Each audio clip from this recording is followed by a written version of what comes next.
నట సామ్రాట్ అక్కినేని నాగేశ్వరరావు, కళాభినేత్రి వాణిశ్రీ ఇద్దరు జంటగా కలిసి నటించినటువంటి దసరా బుల్లోడు 1971వ సంవత్సరం జనవరి 13న రిలీజ్ అయి అద్భుతాలు సృష్టించింది. అఖండమైనటువంటి రికార్డులు కూడా కొలగొట్టింది. మరి ఈ సినిమాకు ఉన్నటువంటి విజయ రహస్యం ఏంటి, అసలు తెర వెనకాల ఏం జరిగింది అని చెప్పి మనం కథా పరిశీలన కనుక చేసుకుంటే చాలా విచిత్రమైనటువంటి విషయాలు కనబడతాయి. వివి రాజేంద్ర ప్రసాద్ నిర్మాతగా జగపతి ఆర్ట్స్ మూవీస్ కనుక మొదటి నుంచి మనం పరిశీలన చేసుకుంటే ఆ విజయాల వెనకాల వి మధుసూదనరావు డైరెక్టర్ ఉన్నారు. మొదటి 6 సినిమాలు కూడా ఆయన డైరెక్ట్ చేశారు. అవి అఖండమైనటువంటి విజయం సాధించింది. వెట్రి మధుసూదనరావుకి అసలు పేరేంటే వీర మార్చినేని మధుసూదనరావు. అలాగే వి రాజేంద్ర ప్రసాద్ ఇంటి పేరు కూడా వీర మార్చినేని. వీళ్ళిద్దరు కూడా దగ్గర బంధువులు. అయితే ఈ కాంబినేషన్కి అక్కా చెల్లు అదే దానికి అక్కినేని సంజీవి డైరెక్షన్ చేశారు. అక్కడ బ్రేక్ పడింది.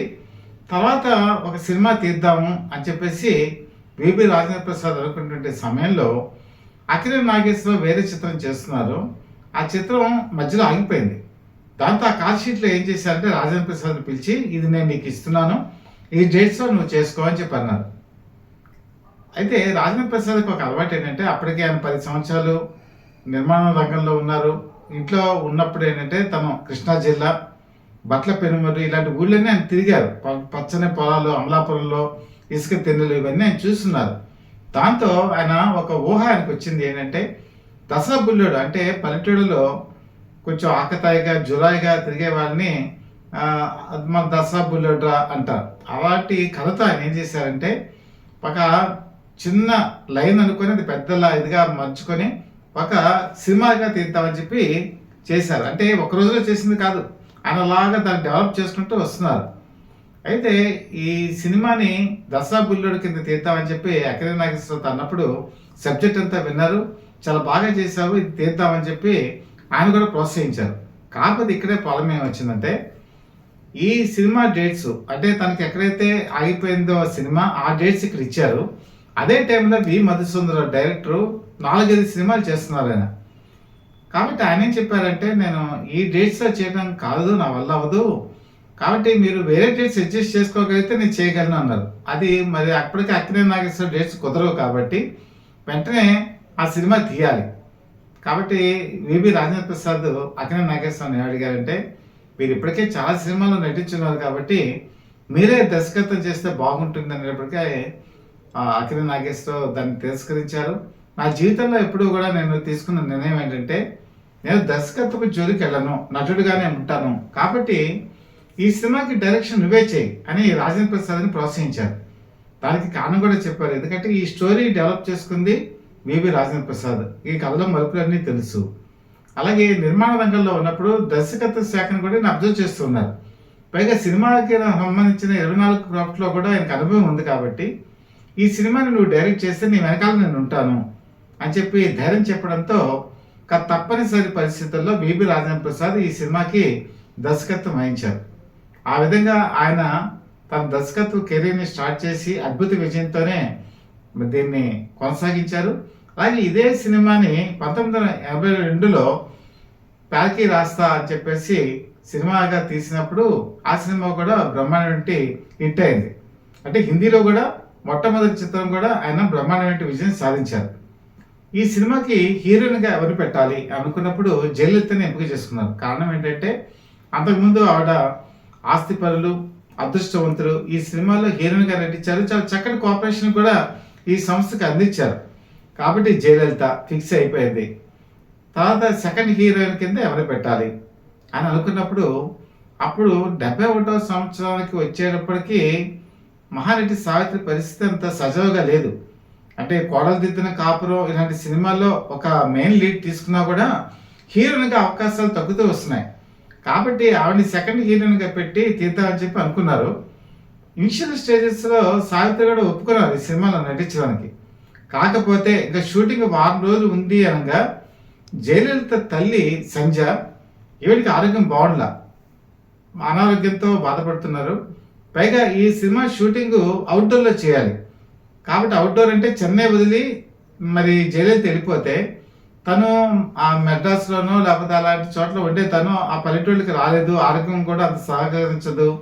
అలాగే వైద్య విధానాలు కూడా అక్కడ అంత ఇంప్రూవ్మెంట్ ఉండదు కాబట్టి లాస్ట్ మినిట్లో వాళ్ళు ఇక మేము చేయలేమని చెప్పేసి వార్తని పంపించడంతో విబి రాజేంద్ర ప్రసాద్ ఒకసారి గుండె ఆగినంత పని అయింది. ఎందుకంటే సినిమా షెడ్యూల్స్ అన్నీ రెడీ అయిపోయి మెయిన్ హీరోయిన్ ఇప్పుడు రానప్పుడు ఏంటి పరిస్థితి. వెంటనే జమున్ని కాంటాక్ట్ చేశారు.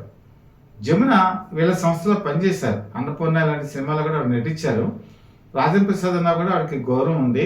కాకపోతే ఆ టైంలో ఆవిడ కూడా కాల్ షీట్స్ అడ్జస్ట్ చేయడం అవ్వలేదు.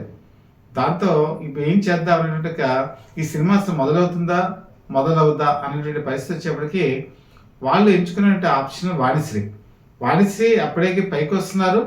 కానీ అంత బ్లాస్ట్ హిట్స్ అయితే ఏం లేవు. అంతకుముందు ఆత్మీయులైనటువంటి సినిమాలో అక్కినేని నాగేశ్వరరావుతో కూడా కలిసి నటించారు. అది పెద్ద చెప్పుకోలేని పాత్రవి కాదు. అయితే ఇప్పుడు వాణిశ్రీని ఎంచుకుందాం అనుకునేటప్పటికి ఆవిడ కాల్ షీట్లు అడ్జస్ట్ అవ్వట్లా. ఈ కాల్ షీట్లను ఎవరు చూసేవాళ్ళు అంటే వాణిశ్రీ వాళ్ళ బావ ఆయన చూసేవారు. ఆయన ఒక ఆఫర్ పెట్టారు. ఏంటంటే కాల్ షీట్లు మీకు అడ్జస్ట్ చేస్తాం, కాకపోతే వాణిశ్రీ రెమ్యునరేషన్ 50,000. అంటే అప్పుడు అక్కినేని నాగేశ్వరరావు ఈ సినిమాకి తీసుకున్న రెమ్యునరేషన్ 25,000. అంటే ఈయన రెమ్యునరేషన్ కన్నా ఆవిడ రెమ్యునరేషన్ చాలా ఎక్కువ, డబుల్. అయినా సరే విబి రాజేంద్ర ప్రసాద్ వెనకడిగేయలేదు. 50,000 ఇచ్చి కాల్ షీట్స్ బుక్ చేశారు. బుక్ చేసిన తర్వాత వాణిశ్రీ అప్పటికే ఇంకా లీడ్ హీరోయిన్గా మారుతోంది. మరి ఇక్కడికి వచ్చేప్పటికి మహానటి సావిత్రి సెకండ్ హీరోయిన్గా చేయాల్సిన పరిస్థితి. ప్రేక్షకులు యాక్సెప్ట్ చేయరేమో అన్న డౌట్. దాంతో ఆవిడ కూడా వెనక్కి తగ్గారు. వాణిశ్రీ ఎప్పుడైతే మెయిన్ రోల్లోకి వచ్చేటప్పటికి అప్పుడు చంద్రకళని సెకండ్ హీరోయిన్గా తీసుకోవడం జరిగింది. ఈ తతంగం అంతా వెనకాల ఇంత జరిగింది ఈ సినిమాకి. ఈ సినిమా ఇంకా 1971 జనవరి 11 రిలీజ్ అయినప్పుడు మానిక్ షోకి వచ్చేప్పటికి కలెక్షన్స్ చాలా స్లోగా డల్గా అనిపించాయి. కానీ మధ్యాహ్నం నుంచి వచ్చేప్పటికి మాత్రం విపరీతమైనటువంటి కలెక్షన్స్తో దుమ్ము రేపేసింది. ఆ రికార్డు అప్పటికే ఆయనకి ఆల్ టైమ్ రికార్డు అక్కినేని నాగేశ్వరరావుకి. తర్వాత ప్రేమాభిషేకం అన్నీ వచ్చే తర్వాత ఆయన నటన ఎంత పరాకాష్ఠకి వెళ్ళిందో అందరికీ తెలిసిన విషయమే. అయితే ఈ దసరా బుల్లోడు రిలీజ్ అయినటువంటి సమయంలోనే ఇక్కడ ద్రోహి అనేటువంటి సినిమాని రామానాయుడు రిలీజ్ చేశారు. 1 రోజులు గ్యాప్ అంతే. మొట్టమొదట దసరా బుల్లోడు రిలీజ్ అయింది. ద్రోహి ప్రివ్యూ చూసిన వాళ్ళంతా కూడా రామానాయుడికి ఏం చెప్పారంటే ఇది దసరా బుల్లోని బీట్అవుట్ చేస్తుంది, క్లైమాక్స్ చాలా అద్భుతంగా ఉంది, తిరుగులేదని చెప్పారు. వాళ్ళ మాట నమ్ముకొని ఈయన చాలా హోప్స్ పెట్టుకున్నారు రామానాయుడు. ఈ సినిమా రిలీజ్ అయిన తర్వాత ఈ క్లైమాక్స్ విషయానికి వచ్చేవాడికి ఇది యాక్చువల్గా తమిళ నుంచి రీమేక్ చేశారు. రీమేక్ చేసినప్పుడు తమిళలో శివాజీ గణేష్ను కూతురుతో అంటాడనమాట, కాల్చమ్మ కాల్చో అని చెప్పి ఒక భారీ డైలాగ్ ఉంటుంది. ఈ డైలాగ్ని ఇక్కడ జగ్గయ్య చేసేటప్పటికి ప్రేక్షకులంతా అక్కడ తమిళనాడులో ఏమో కళ్ళనీళ్ళు పెట్టుకున్నారు. ఈ ద్రోహి క్లైమాక్స్కి వచ్చేప్పటికి అందరూ కూడా విసిగెత్తిపోయి అమ్మ కాల్చు, మీ నాన్న కాల్ చేసాయని చెప్పి అరవటం మొదలుపెట్టారు. అంటే నెగటివ్ వచ్చేసింది. అంత ఓవర్ డ్రామా వాళ్ళకి నచ్చల. దాంతో ద్రోహి ఆ గాల్లో ఎగిరిపోయింది. దసరా బుల్లోడు హవాలో అసలు ద్రోహి సినిమా ఆడలా. దాంతో రామానాయుడికి పట్టుదల వచ్చింది, నేను దసరా బుల్లోడు సినిమా తీయలేకపోయానని చెప్పి ఆ పట్టుదలతో ఆయన ప్రేమనగర్ తీశారు. అంటే ప్రేమనగర్ సినిమా తీయటానికి కూడా ఈ దసరా బుల్లోడే కారణం. అంటే రామానాయుడికి ఇన్స్పిరేషన్ ఇచ్చింది కూడా ఈ దసరా బుల్లోడే. ఈ దసరా బుల్లోడు పూర్తిగా కళ్ళలో తీశారు. ఇది 70వ ప్రాంతం దశకంలో మనం చూసుకుంటే బ్లాక్ అండ్ వైట్ సినిమాలు రాజ్యమేలుతున్నాయి. అలాగే ఈ కలర్ సినిమాలు కనుక తీయాలంటే కాస్ట్ కూడా ఎక్కువ. అప్పటికి బ్లాక్ అండ్ వైట్ సినిమాలకి కలర్ సినిమాలకి ₹1,00,000 డిఫరెన్స్. ₹1,00,000 అంటే అది అప్పట్లో భారీ బడ్జెటే. కాబట్టి చాలామంది బ్లాక్ అండ్ వైట్లో తీస్తే విబి రాజేంద్ర ప్రసాద్ తన గట్స్తో దీన్ని కలర్లో తీశారు, చాలా లావిష్గా తీశారు. అయితే ఈ సినిమా షూటింగు మరి కృష్ణా జిల్లా బట్ల పెనుమల్లో జరిగింది. ఈ బట్ల పెనుమలు అంతా కూడా పచ్చడి పొలాలు పచ్చగడ్డి కోసేటి గడుసు పిల్ల నీ పైట కొంగు జారిందే పడుచు పిల్ల, ఇది సాంగ్. ఆచార్య ఆత్రేయ పాటలు రాశారు. అసలు మన పాటల్లో అశ్లీలత శృంగారం ఏదైనా అనుకోవచ్చు, అది స్టార్ట్ అయింది ఈ పాటతోనే అయిందని చెప్పి తెలుగు సినిమా పరిశోధకులు చెప్తుంటారు. అలాగే అక్కినేని నాగేశ్వరరావు అదృష్టవంతులు అనేటువంటి సినిమాలో కూడా ఆయన స్టెప్స్ వేశారు. కానీ ఈ సినిమాలో ఆయన స్టెప్స్ పరాకాష్ఠకు చేరాయి. అంటే అసలు అక్కినేని నాగేశ్వరరావు అంటే డాన్స్ అంటే అక్కినేని నాగేశ్వరరావు. అంటే చిరంజీవి ఈరోజు మంచి డ్యాన్సులు చేశారు, అందరికీ తెలిసిన విషయమే. ఆ రోజుల్లో అక్కినేని నాగేశ్వరరావు డ్యాన్స్కి స్టెప్పులు పునాది వేసింది కూడా ఈ దసరా బుల్లోడే. అయితే ఈ దసరా బుల్లోడు షెడ్యూల్ 12 రోజులు జరిగింది బట్ల పెనుమల్లో. జరిగినప్పుడు ఏమైందంటే ఈ కెమెరాకి అప్పట్లో సిస్టమ్ ఏంటంటే ఫిల్మ్ డౌన్లోడ్ చేయాలి, ఇప్పటిలాగా డిజిటల్ ఫిల్మ్ కాదు. ఈ కలర్ ఫిల్మ్ డౌన్లోడ్ చేసినప్పుడు ఏమైందంటే షట్టర్కి ఉంటుంది, దాన్ని ఓపెన్ చేసి లోపల డౌన్లోడ్ అయిన తర్వాత దాని షట్టర్ని మూసేయాలి. ఈ ప్రాసెస్లో ఏమాత్రం తప్పు జరిగినా కూడా సినిమా సంబంధించిన రీల్ ఎక్స్పోజ్ అవ్వదు. ఇందులో కెమెరా అసిస్టెంట్ సరిగా అప్లోడ్ చేయకపోవడం వల్ల ఈ సినిమా ఫస్ట్ వచ్చేట పచ్చగడ్డి కోసేటాన్ని పాట మొదటి రోజు చిత్రీకరణ మాత్రమే వచ్చింది, మిగతా 11 రోజులు వాళ్ళకి పూర్తిగా బ్లాంక్గా వచ్చేసింది. దాంతో రషెస్ చూసిన వాళ్ళందరికీ కూడా గుండెలు గుబేరమన్నాయి. ఎందుకంటే అప్పటికి చాలా ఖర్చు పెట్టారు, పైగా ఖర్చు పక్కన పెడితే ఆర్టిస్ట్ అందరూ బిజీగా ఉన్నవాళ్ళే. వాళ్ళందరినీ తీసుకొచ్చి మళ్ళీ రీషెడ్యూల్ చేయాలంటే చాలా కష్టం. అయినా సరే వివి రాజేంద్ర ప్రసాద్ మనోధైర్యంతో ఆర్టిస్టులకి తనకున్న సత్సంబంధాలతో మళ్ళీ దీన్ని రీషూట్ చేశారు.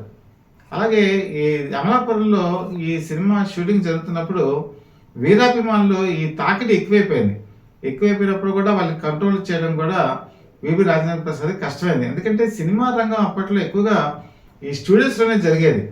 ఆ స్టూడియోస్లో జరిగేటువంటి వాటిని అవుట్డోర్కి రావటం, అప్పటికే అక్కినేని నాగేశ్వరరావుకి విపరీతమైన ఇమేజ్ పెరగటం, దీంతో జనాన్ని కంట్రోల్ చేయడం అవుట్డోర్ షూటింగ్లో చాలా కష్టమైంది.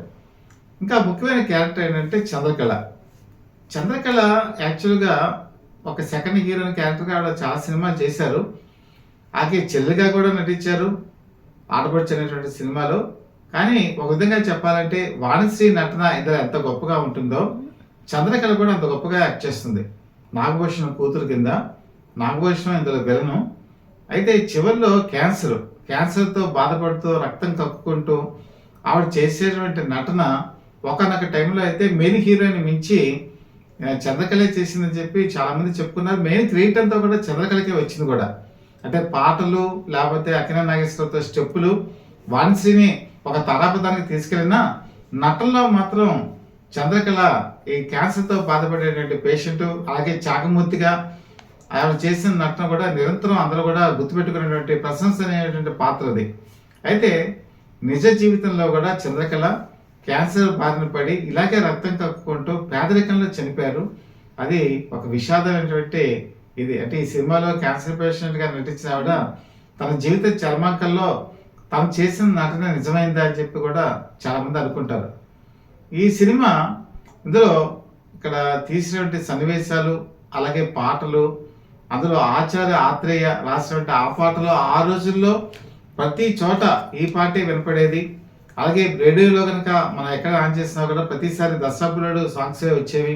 గ్రామ్ఫోన్ రికార్డులు ఆ రోజు వెలుగులాగా అమ్ముడిపోయాయి. ఈ సినిమాలో అక్కినేని నాగేశ్వరరావు ఒక రెడ్ కార్ని ఉపయోగిస్తారు, దానికి ఓపెన్ టాప్ లాగా ఉంటుంది. ఆ కార్ని దసరా బుల్లోడు కార్ అని చెప్పి కూడా అనేవారు.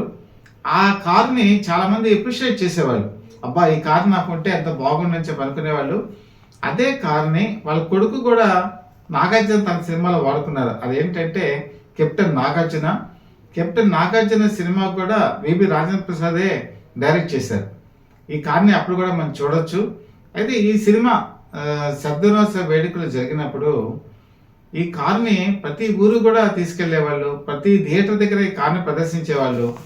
ఆ సినిమా చూసి బయటకు వచ్చిన వాళ్ళు ఇది అక్కినేని నాగేశ్వరరావు ఈ కార్లో వాడారు కదా అని చెప్పేసి దాంతో కలిసి ఫోటోలు తీయించుకున్నటువంటి ఫోటోలు కూడా ఉండేవి. ప్రతి సినిమా థియేటర్ దగ్గర కూడా ఒక కెమెరామెన్ ఉండేవాడు. ఆ కెమెరామెన్ ఆ సినిమా నుంచి బయటకు వచ్చిన వాళ్ళకి ఆ కార్ దగ్గర పెట్టి ఫోటోలు కొన్ని వేలాది లక్షలాది ఫోటోలు కూడా తీయడం జరిగింది. ఇప్పటికీ కూడా ఆ కార్ అంటే చాలా మంది గుర్తుపెట్టుకుంటారు. తర్వాత కాలంలో అన్నపూర్ణ స్టూడియోస్ కూడా ఈ కార్ని వాడటం జరిగింది. అక్కినేని నాగేశ్వరరావు తన లాంచ్ని వాటిని పర్యవేక్షించడానికి ఈ కారులోనే తిరుగుతూ ఉండేవాడు. అంటే ఈ కారు అంత గొప్పగా ఉండేది. చాలామంది వివి రాజేంద్ర ప్రసాద్ని ఈ కారు మాకు ఇవ్వమని అడుగుడా ఇవ్వలేదు, కేవలం అక్కినేని నాగేశ్వరరావుకి మాత్రమే ఈ కారుని ఇవ్వడం జరిగింది. ఈ విధంగా దసరా బుల్లోడు ఈ కారు విషయంలో కూడా ఒక ప్రత్యేకమైన రికార్డు నెలకొల్పింది. ఈ సినిమా వాణిశ్రీ నట జీవితాన్ని కూడా మలుపు తిప్పింది. అంతవరకు తను ఒక సూపర్ స్టార్ ఇమేజ్ రాలా, కానీ దసరా బుల్లోడు ఎప్పుడైతే హిట్ అయిందో ఆడికి ఖ్యాతి అమాంతంగా పెరిగిపోయింది. దసరా బుల్లోడు అంటే వాణిశ్రీ, వాణిశ్రీ అంటే దసరా బుల్లోడు. తర్వాత ప్రేమ్ నగర్కి ఈ సినిమా నటన చూసే ప్రేమ్ నగర్లో కూడా తీసుకున్నారు. ప్రేమ్ నగర్ కూడా డూపర్ హిట్.